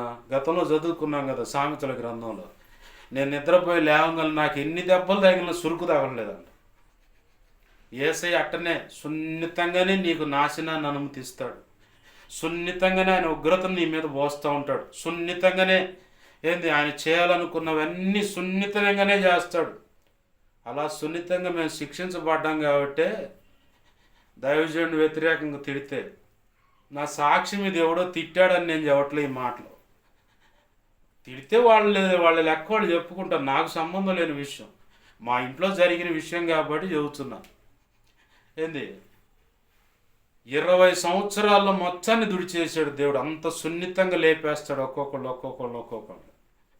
ఏ దైవజనుడి మీద కూడా తెచ్చుకోడు ఆయన నేరస్థాపన. పలానా వాడి వాళ్ళు ఇలా జరిగిందన్న గ్రహింపు కూడా ఉండదు. ఆ వ్యక్తులు వికెట్లు ఎగుస్తున్నప్పుడు, ఆ నష్టం జరుగుతున్నప్పుడు ఎప్పుడు కంచు పట్టుద్దో తెలుసా? ఎవడో ఒకడు ఉంటాడు చివర్లో, వాడికి వెలిగిస్తాడు బలుబు. అట్లాంటి వాడు నేనే. 2015లో రక్షణ పొందా, 2007లో ఈ పట్టణానికి వచ్చాను. బ్రతుకు తెరువుకని, ఎటువంటి గొడవలు ఉండకూడదు, ప్రశాంతంగా బ్రతకాలని అక్కడికి వచ్చాను. 2014 దాకా డ్రైవింగ్ అనే ఫీల్డ్లో మోటార్ ఫీల్డ్లో. 2014 చివరిలో ఇక ప్రేమ అని చెప్పని లోకంలో ఉన్నప్పుడు ప్రేమ అనేది ఆ దూరం నుంచి చూసుకోవటం, ఇక అదే బతుకైపోయింది నాకు. అలా 8 సంవత్సరాలు కాలం వ్యర్థం చేశా. షాలేం రాజు గారు ఒక పాట రాసుకుంటే ఒక సహోదరుడు వినిపించాడు, పరలోకమందున్న మా తండ్రి నీ నామం పరిశుద్ధపరచును గాక అనే పాట వింటే ఎవడు పరలోకమందున్న మా తండ్రి అని ఆ ప్రార్థన మీద పాట రాసిండని ఎట్నే అన్నా, మనసులో కూడా అంతే అనుకున్నా. కట్ చేస్తే 2015 జనవరి 28వ తారీఖున ఆయన చేతుల మీదగానే బాప్తిసం పొందా. ఆమేన్, హల్లెలూయా. నా ప్రభువే తక్కువడు కాదు, ఏ దైవజనుడు దూషించో అదే దైవజనుడి దగ్గర బాప్తిసం తెప్పించాడు. అదే దైవజనుడు కొన్ని విషయాల్లో కొలతలు నిలబెట్టాడు. ఆయన రోషంలో మామూలు విషయం కాదు. నువ్వు ఒకవేళ అవమానాలు పొంది నిందింపబడితే తెస్తాడు నీ దగ్గరికి. నా జీవితంలో నన్ను తృణీకరించి కులం తక్కువ అని ఇంకా రకరకాల హేళనలు చేసిన ఆ వ్యక్తుల మీద నా చేతుల నుంచి ప్రార్థన చేసేలాగా ప్రభు కృపనిచ్చాడు. ఇప్పుడు ఆ తృణీకరించిన వాళ్ళు తలపట్టుకున్నారు, ఎందుకు చేసావురా బాబు ఈ రకంగా. దేవుని యొక్క సంకల్పంలో ఇంత గొప్ప ఆశీర్వాదమా, ఇంత గొప్పగా దేవుడు అభిషేకించటమా, ఏంటది అసలు, ఏంది, ఎక్కడ మనం తప్పు చేసాం, తప్పు తెలుసుకొని కూడా నెత్తి నోరు మాదుకుంటున్నారు. నా ప్రభు నాకు చేస్తే నీకెందుకు చేయడు, ఎందుకు దిగులు పడుతున్నావు? ఖచ్చితంగా నువ్వు రోషంగా నిలబడాలి ఆయన కోసం. ఎవడేమని అనుకొని ఇదిలిచ్చి రోషంగా ఆయన కోసం నిలబడు. ఎవడైతే నిన్ను కులం తేడా అని చెప్పి తృణీకరించాడో వాడే వచ్చాడు నీ ముందుకి వచ్చి తల దించి నిలబడతాడు. ఆడ కూతురైనా మగోడైనా సరే నీ ముందుకు వస్తే నువ్వు వాళ్ళ మీద చేతుల నుంచి ప్రార్థన చేసేలాగా నీ తల ఎత్తుతాడు. యోసేపును అన్నలందరూ తృణీకరించారు, తల్లిదండ్రులు కూడా చిన్న చూపు చూశారు. ఎరా మీ అమ్మ నేను వచ్చి నీకు సాగిలిపడాలా, ఏంది ఆ కళ, నువ్వు ఏంది అసలు వ్యవహారం అన్నారు. చివరికి ఏమైంది, యాకోబు కూడా వచ్చిండు యోసేపు దగ్గరికి. నా ప్రభు చేసే కార్యాలు అట్నే ఉంటాయి. నువ్వు నిలబడాలి సరిగ్గా. నువ్వు సరిగ్గా నిలబడితే నా ప్రభు ఖచ్చితంగా నువ్వు ఎక్కడైతే పెరిగావో, ఏ దైవజనుడి దగ్గర ఏ దైవజనురాలు కనుసన్నల్లో పెరుగుతున్నావో వాళ్ళే నివురుపోయి బిత్తరపోయి ఏంది అభిషేకం, ఏంది దేవుడు కోరుకోవటం, అసలు ఏంది ఇది అని చెప్పని నివ్వురుపోచారు, అదురుపోచారు అన్నమాట. నా ప్రభు చేసిన కార్యం నా జీవితంలో అదేనండి. ఇక ఒకవేళ మంది మార్బలంగా సంఘం కనపడకపోవచ్చు, నా ప్రభు ఇచ్చిన అభిషేకం కనపడదు అవతల వాళ్ళకి. ఆమేన్, హల్లెలూయా. ఇది నిజముగా దేవుడు ఎంచుకున్నటువంటి పాత్ర, దేవుడు ప్రత్యేకంగా ఏర్పాటు చేసుకున్నటువంటి ఒక ప్రవక్త, ఆయన సాధనం అని చెప్పని ఓ దైవజనుడు సాక్ష్యం ఇచ్చాడు. పరిశుద్ధాత్మ దేవుడు చెప్తా ఉన్నాడు, బెన్హిన్ గారు, టిబి జాషువా గారి మీద ఉన్న అభిషేకం ఈ వ్యక్తి మీద నాకు కనపడుతుంది అంటున్నాడు ఆ దైవజనుడు. దేవుడు ప్రత్యేకంగా ఏర్పాటు చేసుకున్న పాత్ర నేను తృణీకరించాను, అయ్యో నేను ఘోరమైన పాపం చేశాను, నెత్తి నోరు మాదుకుంటూ దేవుని పాసను రోజు ఎడుతా ప్రార్థన చేసుకుంటాను. నేను అని చెప్పాను ఆయనకి, ఆయన కనపడేలా దేవుడు చేశాడు. బెన్హిన్ అని కొట్టండి, యూట్యూబ్లో వస్తుంది, తెల్ల జుట్టు ఆయన వచ్చాడు. ఆయన కోట అలా ఇసిరేస్తే పరిశుద్ధాత్మ తాకి అంతే పడుతూ ఉంటారు ఎదురున్న మొత్తం. ఆయన దగ్గర పరిచయం చేసేవాళ్ళు కూడా షేక్ అయిపోతుంటారు ఆయన పట్టుకుంటేనే. టీబీ జాషువా అది కొట్టిన, ఇమ్మాన్యుయల్ టీవీ అని కొట్టినా, టీబీ జాషువా అని యూట్యూబ్లో కొట్టినా ఆయన కనపడతాడు. ఆ భక్తుడి ద్వారా జరిగే కార్యాలు చూసి 10:30 అప్పుడు ఏడుస్తా, ఏంది ప్రభు ఇలాంటి గొప్ప కార్యాలు మా దేశంలో నువ్వు కోరుకున్న దైవజనుడి ద్వారా జరిగించని ఏడ్చా నేను. అంతకంటే గొప్ప కార్యాలు ఊరకాల టచ్ చేస్తేనే అవతలోడికి అంత అర్థమైపో మొత్తం బయటకు వస్తాయి. అంత గొప్ప కృప, వాళ్ళ మీద ఉన్న అభిషేకం నా మీద కనపడదని ఆ దైవజనుడు సాక్ష్యం ఇస్తా ఉంటే పరిశుద్ధాత్మ దేవుడు ప్రార్థనలో కూర్చున్నప్పుడు చెప్తా ఉన్నాడు. నా గొప్పతనం కోసం కాదు, ఈరోజు నిన్ను ఒకవేళ ఎవరైనా తృణీకరించినా నువ్వు సిగ్గుపడాల్సిన పని లేదు. నువ్వేంటో, నువ్వు ఎలా దేవుని కొరకు ఏర్పాటు చేయబడ్డావో అది ఒకరోజు అర్థమైంది. ఈ హబక్కూకు అనే వ్యక్తి కూడా సామాన్యుడైన వ్యక్తి. ఈయన ప్రవక్తలు పెద్ద ప్రవక్తలుగా చిన్న ప్రవక్త. గుర్తింపు ఉండటానికి ఈయన పుస్తకం అనేది ఒకటి రాయించాడు ప్రభు. అయితే ఈయన అంటున్నాడు, తన కళ్ళ ఎదుట అక్రమం జరుగుతుందంటే ఇజ్రాయెల్ ప్రజలు. అంటే దేవుని పిల్లలు కొంతమంది దొమ్మిగా ఎగబడుతున్నారని, దౌర్జన్యం చేస్తున్నారని ఇక్కడ లేఖనంలో కనబడుతుంది. అలాగని 15వ వచనంలో మనం చదువుకున్నాం కదా, తన పొరుగువాని మానము చూడవలెనని. మానము అంటే సిగ్గు, లేదంటే సాక్ష్యము. సాక్ష్యము, పరిశుద్ధత, నీతి ఇలా వస్తాయి. కన్యత్వము, ఇలా మానము అనే మాటకి ఫుల్ఫిల్ చేసేటువంటి మాట ఏంటంటే సాక్ష్యము, లేదా తన బ్రతుకు తీరు. అలా చూడటానికట ఘోరమైన ఉగ్రతను కలిపి వారికి త్రాగనిచ్చి వారిని మచ్చులుగా చేయు వారికి శ్రమ. అలాగ చూడాలనుకుంటున్న వాళ్ళు ఏం చేస్తున్నారంటే ఘోరమైన త్రాగనిచ్చు మచ్చులుగా చేయువారు. ఉగ్రతను కలిపి త్రాగనిచ్చేవాళ్ళు అంటే నిర్హేతుకమైనటువంటి ద్వేషాన్ని నూరిపోస్తూ ఉంటారు వాళ్ళు. సేవకుల్లో నూరిపోసేవాళ్ళు ఉన్నారు, సంఘస్థుల్లో నూరిపోసేవాళ్ళు ఉన్నారు. అలాగే సర్వ సమాజంలో కూడా క్రీస్తు బిడ్డలమని చెప్పుకుంటూ కూడా కొంతమంది నిర్హేతుకమైన ద్వేషాన్ని పెట్టుకొని విషాన్ని నూరిపోసేవాళ్ళు ఉన్నారు. ఆ నూరిపోసిన విధానాన్ని బట్టి కొంతమంది ఇది నిజమే కావాలని చెప్పని వాళ్ళు చెప్పిన మాటలను బట్టి కొంత కీడు చేసిన వాళ్ళు కూడా ఉన్నారు.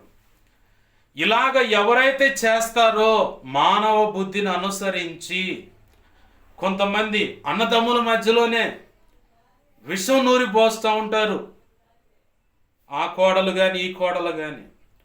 కొంతమంది కోడల విషయంలో కొడుకులకి విషాన్ని నూరిపోస్తూ ఉంటారు ఆ తల్లిదండ్రులే. కొంతమంది అటు అమ్మాయి తరపు ఆడపిల్ల తరపు వాళ్ళ అమ్మ నాన్న అల్లుడిని ఎలాగైనా నీ గుప్పెట్లో తెచ్చుకోవాలని విషాన్ని నూరిపోస్తూ ఉంటారు. ఇప్పుడు నీ కూతురుకు వచ్చిన నష్టం ఏంటి? ఇలా విషాన్ని నూరిపోసేవాళ్ళు ఉన్నారు. కొంతమంది నేను పరిశుద్ధాత్మ దేవుడు ప్రార్థనలో కూర్చున్నప్పుడు నాకు తెలియపరిచిన విషయాల్లో నా భర్త నా మాటినాలని పుట్టింటి వాళ్ళకు ఫోన్ చేసి మరి వశీకరణలు చేతబడులు చేయించిన మేధావులు ఉన్నారు. నా భార్య నా మాటినాలని ఇతనికి తెలిసినటువంటి మాంత్రికులకు వశీకరణలు చేతబడి క్రియలు చేయించిన వాళ్ళు ఉన్నారు, చేయిస్తున్న వాళ్ళు ఉన్నారు. మా కోడలు మా మాటినాలి, నా కొడుకు నా మాటినాలని. ఈ కొడుకు ఏం తక్కువ దండా, ఈయన కూడా ఆ తండ్రి మీద ఆ తల్లి మీద నేను చెప్పినట్టు వినాలని ఏ వశీకరణలు, ఏ చేతబడులు. వీళ్ళు ఎక్కడైతే పనులు చేస్తుంటారో ఆ టీ స్టాల్ అయినా టిఫిన్ అయినా ఇళ్లలో పనులు చేసేవాళ్ళు కొంతమంది ఉన్నారు, అందరూ కాదండి, కొంతమంది ఉన్నారు. వాళ్ళు చెప్పిన మాట వినేలాగా పైన యజమానులు వాళ్ళ మీద వశీకరణలు, చేతబడులు. యథార్థంగా బ్రతకటం నీకు చేత కాదా? దుర్మార్గపు ఆ ధనాన్ని, ఆ రక్తపు కూడు నువ్వు తెచ్చుకొని తిన్నా నీకు వంట పట్టుద్దా? నీ పిల్లలు తిన్నా వారికి వంట పట్టుద్దా? ఆశీర్వాదం ఏమైనా వచ్చుద్దా? అనారోగ్యాలు, రోగాలు, కీడు, శాపాలు. ఒకవేళ ఎవరికన్నా ఇట్లా తెలిసిందనుకో, తెలిసిన దాన్ని బట్టి వాటిని రివర్స్ చేస్తే ఇళ్లలో మరణాలు. ఎంత ఘోరమైన కీడో చూడండి. ఇదే పందాలో సేవకుల మీద కూడా చేస్తున్న వాళ్ళు నేను చూశాను. నేను ఆ సేవకులకు కూడా చెప్పా, జాగ్రత్త అబ్బాయి, మీ సంఘమేను ఫలానా వాళ్ళు ఇలా చేస్తున్నారు, మంచి టార్గెట్ పెట్టారు, మరి జాగ్రత్త అన్న. ఇప్పుడు 1కి 2 సార్లు చాలాసార్లు చెప్పా, జాగ్రత్తయా, మంచోళ్ళు వాళ్ళు రక్షణ పొందారు, రక్షణ పొంది కూడా ఇలా చేస్తున్నారు కాబట్టి జాగ్రత్త. ఇలాంటి వాళ్ళందరికీ దేవుడు చెప్తున్నాడు, నువ్వు ఎలా అయితే 2 రకాలుగా బ్రతుకుతున్నావో, 2 రకాలుగా ఇలాంటి దుర్మార్గము నీ అన్నల మీదే నువ్వు మంత్రప్రయోగాలు చేస్తుంటే నీ అన్నలంతా నీ మీద చేస్తున్నారు. నీ అన్న కొడుకు మీద చేతబడులు చేసి అతని జీవితాన్ని పతనం చేస్తే ఇప్పుడు వాళ్ళేం ఊరుకుంటారా? నువ్వు ఒక్కడవేనైంది మేధావి, తెలివిగల్లవాడివి. వాళ్ళకుండే వ్యవహారం వాళ్ళకుంటుంది, వాళ్ళకుండే తెలిసిన బ్యాచ్ వాళ్ళకుంటారు. ఎవడు చేశాడు ఏంద్రా అంటే వాళ్ళు చేస్తున్నారు వదిలిపెట్టకుండా. ఇప్పుడు నీ పిల్లల మీద ఉన్నారు, మనవ సంతానం మీద ఉన్నారు, ఏం తక్కువ తిన్నారా? ఏం విచ్చుచావో అదే పంట కోస్తున్నావు ఇప్పుడు నువ్వు. బాగా గుర్తుపెట్టుకోవాలి. ఇక్కడ హబక్కుకి అంత దుర్మార్గమే కనపడుతుంది. అంత దుర్మార్గమే, అంత వ్యతిరేకత. వడ్డీకి ఇచ్చి వ్యాపారం చేయటము. నేను మొన్న మధ్య ఒక దైవజనుడు గురించి విన్నాను. ఇదే 3వ లైను, ఆ వెనకమాలే. ఆ తల్లి మొన్న మధ్య ప్రభునందు నిద్రించింది. హోసన్న మందిర చిలకలూరిపేట తండ్రి సన్ని మందిరానికి పోతారు ఆటో కట్టుకొని. ఆ ఇంటిని 5 లక్షలకు తాకట్టు పెట్టుకున్నంట దైవజనుడు. ఆ ఇంటి కాగితాలు ఆయన దగ్గరే ఉన్నాయంట. మరి ఆయన దైవజనుడు అనాలో, వడ్డీ వ్యాపారస్తుడు అనాలో. ఒకవేళ ఆయన అనుకోవచ్చు, మా పర్సనల్లో మీరు దూరకూడదంటే, తప్పు చేస్తున్నావు కాబట్టి పరిశుద్ధాత్మ దేవుడు అనుమతిస్తేనే మాట్లాడుతున్నాను. నాకు తెలిసి ఇంచుమించుగా ఒక 20 రోజులు అవుతుంది. అయినా నేను మౌనంగానే ఉన్నా. నాకెలా తెలిసిందంటే, ఆ నిద్రించినటువంటి వ్యక్తికి ఇంకొక బాధితురాలు ఉంది. ఆమె చెబుతుంది లెక్క మొత్తం 30 లక్షలు ఉంది పాష గారు, ఆమె ఎవరికి తెలియకుండా చేసినప్పు అని. ఆ 30 లక్షలు నా యొక్క వడ్డీతో 8 లక్షలైనవి, 5 లక్షలు అయ్యా అసలే, 3 లక్షలు వడ్డీ లేకపోతే బతిలాడుతున్నా, ప్రార్థన చేయండి పాష గారు అంటుందా. నెత్తి మీద మొయ్యలేని భారము, ఇక్కడ తిరిగి రాని డబ్బు ఏదో అయితేనే వస్తారన్నమాట లైన్లోకి. అప్పుడు తెలిసింది ఆ సంగతి. సరే, సాటి సేవకుడు కాబట్టి మౌనంగా దేవునికి అప్పచెప్పి సైలెంట్. నువ్వు ఇంకా హృదయాన్ని కఠినపరుచుకొని ఏదో వ్యవహారం చేద్దాం అనుకుంటే నేను క్రీస్తు న్యాయపేట నీతిమంతుడు కనపడతావా? వాస్తవానికి దుర్మార్గమైన పని. ప్రభు ఏమన్నాడు? వడ్డీకి ఇవ్వద్దు. అందుట్లో నీకు రక్షణలోకి వచ్చినట్టు వ్యక్తులకు వడ్డీకి ఇవ్వకూడదు, వడ్డీ వ్యాపారమే చేయకూడదు. చేతనైతే చేయబోదులు ఇవ్వు, తీసుకొచ్చుకో.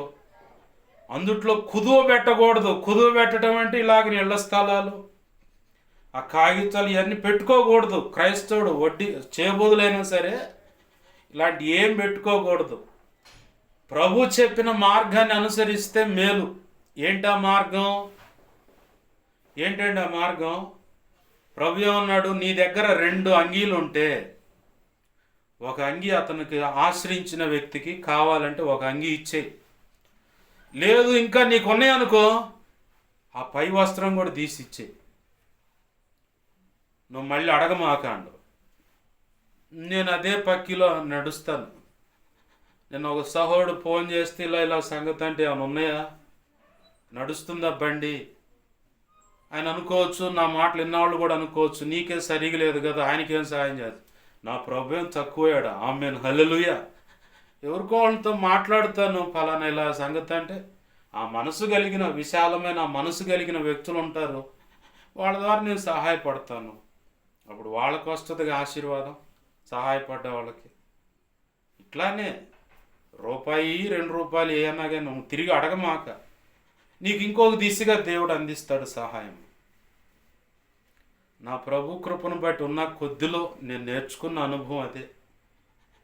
ఏంది? ఎవరి దగ్గర వడ్డీ అంటే ఆశించొద్దని చెప్తాను నేను. ఇక వడ్డీ వ్యాపారస్తుడు అంటే ఇక దేవుడే చెప్పాడు, ధనవంతుడు పరలోక రాజ్యంలో చేరుట దుర్లభం, అసలు కుదరదు. అట్లాంటోడికంటే ఒంటె సూది బెజ్జంలో దూరటం సాధ్యమవుతుంది. అంటే అంత కష్టంగా ఒంటైనా దూరుద్ది ఆ సూది బెజ్జంలో. కానీ ధనవంతుడు మాత్రం పొర్రపాటును కూడా పరలోకానికి రాడు. అందుట్లో వడ్డీ వ్యాపారం అంటే ప్రభువుకి అస్సలు నచ్చదు. నువ్వు రక్షణ పొందావు, ఆశ్రయమైన వచ్చినవాడికి రూపాయి సహాయం చేయి, లేదంటే మామూలుగా ఉండు, నాకు దగ్గర లేవోయా, నువ్వు ఏడో చూసుకొని చెప్పటమే. కొంతమంది సంఘాల్లో డబ్బులు ఇచ్చి సంఘానికి దూరమైన వాళ్ళని చూసే నేను. మళ్ళీ ఆడకపోతే ఆ 1000 రూపాయలు 2000 అడుగుతారని ప్రభు వాళ్ళకు సమీపించకుండా ఇక నాకు పనుందిలే, వేరే పనుందిలే అనుకుంటూ పోయిన వాళ్ళని కూడా చూసి అట్ట చివరికి యేసు రక్తము రక్తము రక్తము అట్నే అయిపోయింది. ప్రభునందు ప్రియమైన దేవుని పిల్లారు గమనించండి, దుర్మార్గత కనపడుతుంది అక్కడ దైవజనుడికి. ఆ దుర్మార్గత విషయంలో దేవుడు మాట్లాడుతూ ఉన్నాడు. ఇలాంటి పనులు చేసేవానికి శ్రమ. శ్రమ. అయితే ప్రభు మొదటిగా మాట్లాడుతున్న మాట, సముద్రము జలములతో ఎలా అయితే భూమంత నిండి ఉందో అలాగని దేవుని యొక్క మహాత్మ్యమును గూర్చిన జ్ఞానము నిండి ఉండును. దేవుని యొక్క మహాత్మ్యముతో గూర్చిన జ్ఞానము నిండి ఉండుట అంటే నీ తెలివితేటలన్నీ ఉపయోగపెట్టి, ఇక్కడ కనపడుతున్నంత దుర్మార్గత కదా గ్రంథం అంతా, నీ తెలివితేటలన్నీ ఉపయోగపెట్టి నువ్వేదో చేయాలనుకుంటే ఆకాశం అంతా కన్నేసుకొని చూస్తూ ఉన్నాడు ఆయన. ఆయన మహాత్మ్యము అంటే ఆయన సన్నిధి ప్రభావము, దాన్ని గూర్చిన జ్ఞానం కూడా ఉంది. ఆయనకి ఎవరు తెలివితేటలు చెప్పగలరు? నువ్వు ఇలా చేస్తున్న కరెక్ట్ కాదు ప్రభువా, అసలు ఇది పద్ధతి కాదు, నువ్వేంది అడ్డదిడ్డంగా తిరిగి మాట్లాడుతావు, అడ్డదిడ్డంగా అంత అడ్డం వస్తావేంది, మేము చేయనీయకుండా, నీ చిత్తమే కదా మేము చేస్తుంది, నువ్వు అనుకున్నట్టే కదా మేము చేస్తుంది, కరెక్టేగా. ఇట్లా అడ్డదిడ్డంగా వాదించడానికి కూడా ఎవడికి సాహసం లేదు, సాహసించి మాట్లాడేంత ధైర్యం లేదు. నువ్వు చేస్తుంది తప్పు అని చెప్పగలవాడు ఎవడు ఆయనకి అనే మాట లేఖనంలో రాసి ఉంది. ప్రభు అంటున్నాడు, ఈరోజు పొరపాట్లుంటే సరి చేసుకో. ఆయన అంతటా విస్తరించే ఉన్నాడు, అంతటా ఆయన మహిమ ప్రభావం ఉంది, ఆయన జ్ఞానం ఉంది. ఆయనకు నువ్వు ఏయో తెలివితేటలు నేర్పాలని చూడమాక. కొంతమంది ఇలా పొరపాట్లు చేసేవాళ్ళు అపవాది చేత కూడా ప్రేరేపించబడి చేసేవాళ్ళు ఉంటారు. అలాంటి వారికి క్షమాపణ దొరుకుద్ది. ఎందుకంటే ప్రభు నువ్వు చేసే క్రియ, ఆ పని, మాట ఏదైనా నీ స్వబుద్ధిని ఆధారం చేసుకొని తెలిసే జ్ఞానంతో చేస్తుంటే ఖచ్చితంగా నువ్వు శిక్షించబడతావు. లేదు, అపవాది నిన్ను ప్రేరేపించి ఏదైనా పొరపాటు మాటలు మాట్లాడించినా, ఏదైనా క్రియలు చేసినా దానిని ప్రభు లెక్కలో తీసుకొని ఇది అపవాది ప్రేరణ బట్టి జరిగింది కాబట్టి నేను క్షమిస్తున్నాలే అంటాడు. లేదు, నీ బుద్ధిపూర్వకంగానే చేసావా, దావీదుని ఎలాగైనా ఏదో చేయాలని ప్రయత్నం చేసిన సౌలుకు పట్టిన గతి పడుతుంది. కాబట్టి దేవుని పాదాలు పట్టుకుందాం. కుటుంబంలో, పిల్లల జీవితాల్లో అయినా, ఒక కోడల విషయంలో, అల్లుడి విషయంలో అయినా నువ్వు ఏదైనా తేడా చేస్తున్నావా, సేవ విషయంలో, సంఘాల విషయంలో అయినా, బోధ విషయంలో అయినా బాధ్యత కలిగి చేయకుండా బాధ్యతను విస్మరించి నీకు నచ్చినట్టుగా చేస్తే సంఘాలు ఉంచడు దేవుడు, వేరొకరికి అప్పచెప్పేస్తాడు. నువ్వెవడు అసలు శాసించటానికి? ఆయన స్వరక్తం ఇచ్చి సంపాదించిన సంఘం, నిమిత్త మాత్రులమే సేవకులు. నేనైనా సరే ఆయన ఆజ్ఞను మీరు ఏదైనా తప్పుడుగా వ్యవహారం చేస్తే నన్ను కూడా తీసి పక్కన పెడతాడు. ప్రత్యేకంగా పిలుచుకున్న ఏ వ్యవహారాలు ఏమి ఉండవు. అహరోను కొడుకులు 4, 2 ముందు యాజకులుగా ప్రతిష్ఠించారు దేవుడు మోషే ద్వారా, అహరోనుకు సహకారులుగా ఉంటారని. వేరొక అన్యాజ్ఞని తీసుకొని వచ్చారు మందిరం, ప్రత్యక్ష గుడారంలోకి. దేవుడు అంతే మొత్తితే ఆడే చచ్చారు, తాళ్లతో కట్టుకుని లాక్కుపోయి పాళెం వెలుపల పడేశారు. అంటే చుట్టూ ఒక ప్రాకారంగా గట్టి ఉంటుంది ప్రత్యక్ష గుడారాన్ని. చూడండి, నమూనా యూట్యూబ్లో దొరుకుద్ది. ఆ గోడల పక్కన, అంటే దడి కట్టిన దానికి బయట పక్క, అంటే ఈ ప్రహరీ బయట దాన్ని పాళెం అంటారు, లోపల దాన్ని పాళెం అంటారు, బయట దాన్ని వెలుపల అంటారు. ఆ బయట తీసుకుపోయి పడేశారంట.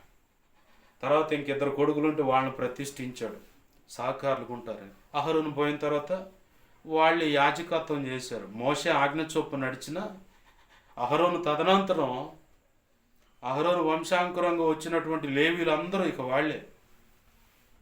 వాస్తవాన్ని లేవీ గోత్రం చండాలమైన గోత్రం, యోధా గోత్రం అన్న కొంత నయం. తెలుసుగా లేవీ సంగతి. ప్రారంభంలోనే లేవీ ఏం చేశాడు? తన తండ్రి భార్యతో ఏం చేశాడు? తన తండ్రి భార్యతో తప్పుడు పని చేశాడు.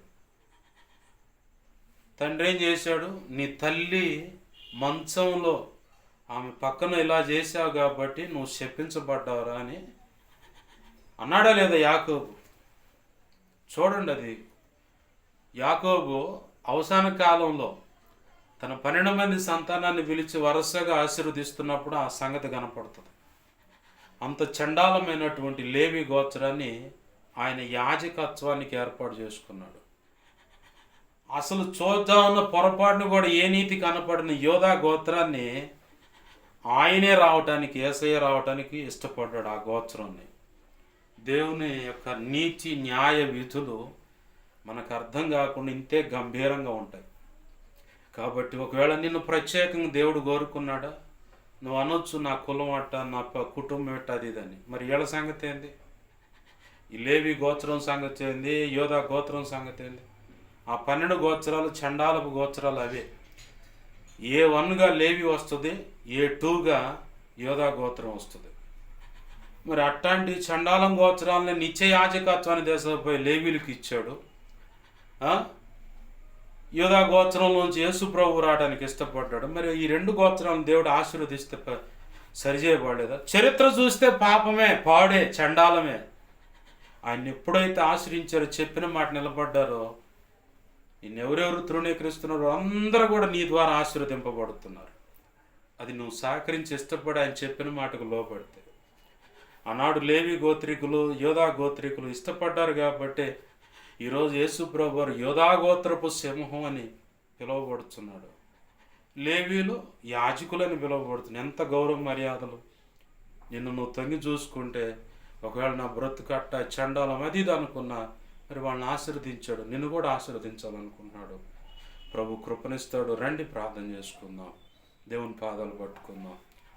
ఏమైనా పొరపాట్లు ఉంటే దేవుని అడుగుదాం, క్షమించమని అడుగుదాం. ప్రభువా నాకు సహాయం చేయండి అంటూ ప్రార్థన చేద్దాం. ప్రేమగల మా తండ్రి, నీకు వందనాలు, కృతజ్ఞతాస్తుతులు. మా ప్రభువా, ఈ మాటలు వ్యర్థమైపోకుండా మా హృదయాల పదిలపరిచి మమ్మల్ని మేము సరి చేసుకోవడానికి కృపనివ్వండి. మాటలు విన్న తర్వాత నీ పాదాలు పట్టుకొని సరి చేసుకుంటున్న ప్రతి ఒక్కరిని ఆశీర్వదించండి.